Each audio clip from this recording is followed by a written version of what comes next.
Olá, galera do direito! Vamos começar mais um Infocast. Hoje nós vamos tratar do informativo 965 do STF. Se você ainda não nos segue nas nossas redes sociais, siga Dois Concursando no YouTube, no Spotify e no Instagram, onde nós damos várias dicas sobre concursos públicos. Se você pode e quer apoiar esse nosso projeto, você pode acessar apoia.c/Infocast, onde você pode nos ajudar com várias modalidades de quantia e receber alguns mimos por isso. Então, vamos lá! Começamos com Direito Constitucional e o tema é Cláusula de Reserva de Plenário. Viola a cláusula de reserva de plenário e a súmula vinculante 10, a decisão de órgão fracionário do tribunal que permite que a empresa comercialize produtos em desacordo com as regras previstas em decreto federal, sob o argumento de que este ato normativo violaria o princípio da livre concorrência. Primeiramente, precisamos relembrar que a regra da reserva de plenário acontece no controle difuso de constitucionalidade e, sendo assim, para que haja declaração de inconstitucionalidade, tem que ser feito pelo voto da maioria absoluta do plenário ou do órgão especial do tribunal, lembrando que isso não se aplica aos juízes singulares e às turmas recursais. Devemos lembrar também do teor da súmula vinculante 10. Ela diz que viola a cláusula de reserva de plenário a decisão de órgão fracionário de tribunal que, embora não declare expressamente a inconstitucionalidade de lei ou ato normativo do poder público, afasta sua incidência no todo ou em parte. Sendo assim, a decisão do caso concreto violou a cláusula de reserva de plenário, pois, ao desobrigar a empresa de cumprir as regras do decreto, afirmando que ele violaria o princípio da livre iniciativa, o que foi feito foi julgar o decreto inconstitucional, o que só poderia acontecer com a cláusula de reserva de plenário. Não se deve confundir o caso concreto com o caso em que há uma simples ausência de aplicação, porque o caso em exame não caracteriza violação, ou seja, simplesmente não há uma subsunção entre a norma e o caso concreto, pois ali não está se dizendo que aquele ato é inconstitucional, apenas afasta-se a incidência por não haver subsunção. Ainda em direito constitucional, tema controle de constitucionalidade, os procuradores do Estado, município, assembleias legislativas e câmaras possuem legitimidade para a interposição de recursos em ação direta de inconstitucionalidade. Devemos lembrar que são legitimados para propor ações diretas de inconstitucionalidade a mesa da Câmara dos Deputados, o prefeito e a mesa da Câmara Municipal. O ponto polêmico é que o recurso foi assinado apenas pelo procurador da Câmara Municipal. Entretanto, o STF entendeu que o procurador da Câmara dispõe de legitimidade. O que temos que entender é que a ação direta de inconstitucionalidade deve ser obrigatoriamente assinada pelos legitimados da Constituição Federal. Isso porque o ajuizamento ou não da ação é um ato de natureza política. Por isso que, obrigatoriamente, o governador ou a mesa da Câmara Municipal, por exemplo, devem obrigatoriamente assinar. Por outro lado, os atos subsequentes ao ajuizamento da ação, inclusive a interposição de recursos, são atos de natureza técnica. Logo, podem ser assinados obrigatoriamente pelos procuradores da parte. Não se deve confundir esse julgado que trata dos procuradores da parte com o julgado que diz que o Estado-membro não pode recorrer das decisões proferidas em sede de controle de constitucionalidade. Aqui estamos falando dos procuradores da parte e não do Estado-membro. Passamos agora a direito administrativo. O tema é concurso público. Não é legítima a cláusula de edital de concurso público que restringe a participação de candidato pelo simples fato de responder a inquérito ou a ação penal, salvo se esta restrição for instituída por lei e se mostrar constitucionalmente adequada. Nesse momento, devemos lembrar da tese número 10 do STJ, que diz que a investigação social em concursos públicos, além de servir à apuração de infrações criminais, presta-se a avaliar a idoneidade moral e a lisura daqueles que desejam ingressar nos quadros da administração pública. Sendo assim, a investigação social poderá ter caráter eliminatório. E, se o eliminado discordar dos critérios, poderá buscar auxílio ao Poder Judiciário. O que ocorre no caso é que o candidato que responde apenas a inquérito policial ou ação penal ainda não tem contra si condenação transitada em julgado. Por esse motivo, a jurisprudência entende que não pode, por si só, implicar a sua eliminação, pois isso violaria o princípio constitucional da presunção de inocência. Juntamos aqui mais duas teses do STJ. Tese número 13. O candidato não pode ser eliminado de concurso público na fase de investigação social em virtude da existência de termo circunstanciado, inquérito policial ou ação penal sem trânsito em julgado, ou extinta pela prescrição da pretensão punitiva. E a tese de número 14. O entendimento de que o candidato não pode ser eliminado de concurso público na fase de investigação social por termo circunstanciado, inquérito policial ou ação penal sem trânsito em julgado, não se aplica aos cargos cujos ocupantes agem em estrito sensu em nome do Estado, como de delegado de polícia. Situação distinta acontece se a banca examinadora, na fase de investigação social, determina que o candidato responda a formulário sobre sua vida pregressa e ele, propositalmente, omite informações. Nesse caso, ele poderá ser eliminado, pois a omissão do candidato em prestar informações enseja a sua eliminação do concurso público. De igual modo, também não pode ser eliminado o candidato pelo simples fato de possuir seu nome negativado nos serviços de proteção ao crédito, como SPC e Serasa, sendo desprovido de razoabilidade e proporcionalidade. Passamos agora para Direito Processual Civil e o tema é sustentação oral. Se um processo que estava no plenário virtual é destacado para julgamento presencial, o julgamento será reiniciado, de forma que será possível a realização de sustentação oral, mesmo que o relator já tivesse votado no ambiente virtual. Devemos aqui lembrar que alguns processos podem ser julgados pelo plenário virtual.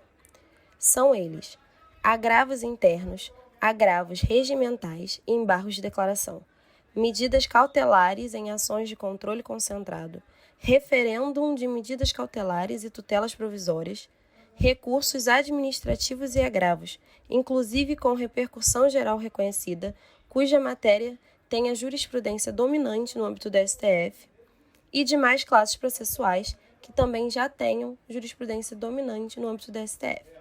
Devemos lembrar também que as sessões do plenário virtual acontecem semanalmente e que não cabe sustentação oral no plenário virtual, pois os ministros não se reúnem em tempo real e não existe a possibilidade do advogado ou defensor público acrescentar um vídeo fazendo essa sustentação oral. Então, se o advogado ou defensor público quiser fazer pedido de sustentação oral em processo pautado para ser julgado pelo plenário virtual, deverá requerer após a publicação da pauta de julgamento, até 48 horas antes do início da sessão, e caberá ao relator decidir se defere ou não o pedido. No caso concreto em questão, o julgamento foi deslocado do plenário virtual para a pauta de julgamento presencial. Sendo assim, quando há o deslocamento do plenário virtual para o físico, o julgamento se reinicia, havendo, portanto, direito de ser formulado pedido de sustentação oral. Além disso, os advogados somente têm acesso ao que foi deliberado na sessão virtual depois de prolatados todos os votos. Sendo assim, o advogado da parte não teve acesso ao voto do relator que foi liberado no plenário virtual. Voltamos com direito penal e o tema prescrição. Indaga-se: acórdão que confirma ou reduz a pena interrompe a prescrição? Esse é um tema polêmico. Segundo a posição atual da primeira turma do STF, o acórdão confirmatório da sentença implica a interrupção da prescrição. Entretanto, a doutrina, o STJ e a segunda turma do STF dizem que o artigo 117 do Código Penal estabelece que só se interrompe o curso da prescrição pela publicação da sentença ou acórdão condenatório recorrível. Então, se o acórdão apenas confirma ou então reduz a pena do condenado, ele não terá o condão de interromper a prescrição. Ainda em direito penal, tema Lei de Drogas. Para fins do artigo 33, parágrafo 4º da Lei de Drogas, ou seja, tráfico privilegiado, milita em favor do réu a presunção de que ele é primário, possui bons antecedentes e não se dedica a atividades criminosas nem integra organização criminosa. O ônus de provar o contrário é do Ministério Público. Lembremos que o tráfico privilegiado implica a redução de 1/6 a 2/3 do quantum da pena, e que, segundo tese do STJ, a causa de diminuição de pena só pode ser aplicada se todos os requisitos cumulativamente estiverem presentes. A previsão da redução de pena tem como fundamento distinguir o traficante contumaz e profissional do que está apenas iniciando na vida criminosa ou apenas se aventurou. Assim, para legitimar a não aplicação do redutor, é essencial a fundamentação com elementos capazes de afastar os requisitos legais, sob pena de desrespeito ao princípio da individualização da pena e de fundamentação. Desse modo, a habitualidade e o pertencimento a organizações criminosas têm que ser comprovados, não valendo a simples presunção. Se não houver prova nesse sentido, o condenado fará jus à redução da pena. Nesse ponto, devemos lembrar de uma outra tese do STJ importantíssima para o tema. É inviável a aplicação da causa especial de diminuição de pena quando há condenação simultânea do agente nos crimes de tráfico de drogas e de associação para o tráfico, por evidenciar a sua dedicação a atividades criminosas ou a sua participação em organização criminosa. Passando a direito processual penal, tema colaboração premiada. O delatado tem o direito de acesso aos termos de colaboração premiada que menciona em seu nome, desde que já tenham sido juntados aos autos e não prejudiquem diligências em andamento. É importante aqui relembrar a súmula vinculante número 14, que é direito do defensor, no interesse do representado, ter acesso amplo aos elementos de prova que, já documentados em procedimento investigatório realizado por órgão com competência de polícia judiciária, digam respeito ao exercício do direito de defesa.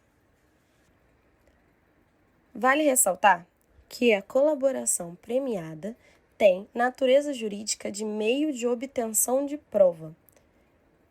No entanto, ela é um fenômeno complexo que envolve diversos atos com naturezas distintas. E, em conjunto com o acordo, há elementos de prova relevantes ao exercício do direito de defesa e do contraditório. Em razão disso, o terceiro delatado por corréu, em termo de colaboração premiada, tem direito de ter acesso aos trechos nos quais citado, uma vez que estão presentes os dois requisitos. Um positivo, o ato de colaboração deve apontar a responsabilidade criminal do requerente, e o outro negativo, o ato de colaboração não deve referir-se à diligência em andamento. Uma outra polêmica é que o pacote anticrime diz que o pedido de homologação do acordo de colaboração premiada será sigilosamente distribuído. Esse sigilo tem dois objetivos básicos: preservar os direitos assegurados ao colaborador e garantir o êxito das investigações.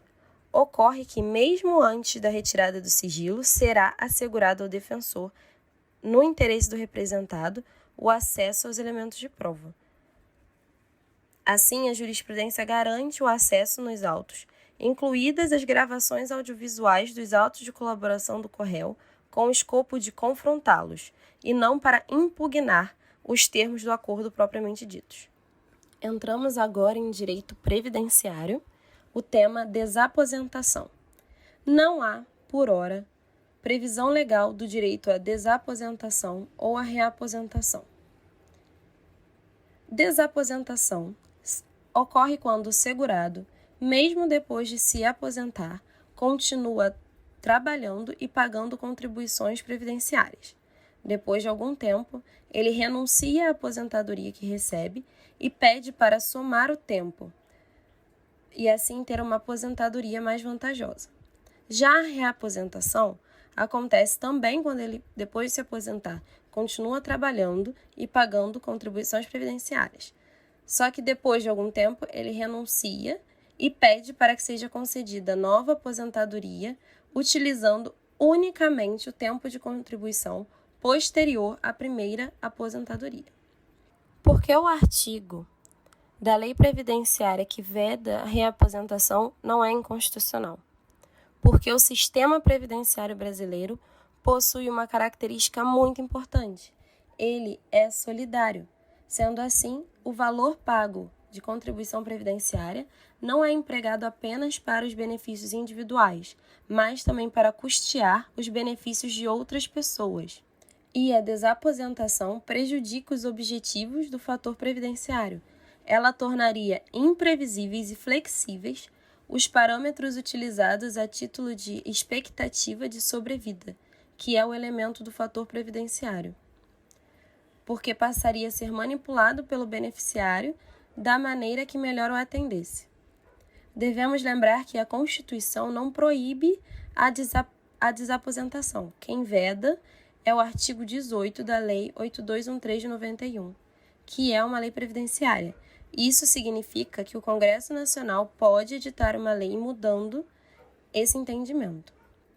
A tese do julgamento do STF inclui tanto a desaposentação como a reaposentação. Por outro lado, o plenário deu parcial provimento aos embargos declaratórios para dizer que são irrepetíveis os valores alimentares recebidos de boa-fé por segurados beneficiados com desaposentação ou reaposentação até a proclamação do resultado. E também foi garantido o direito daqueles que usufruem de desaposentação ou reaposentação em decorrência de decisão transitada em julgado antes desse julgamento.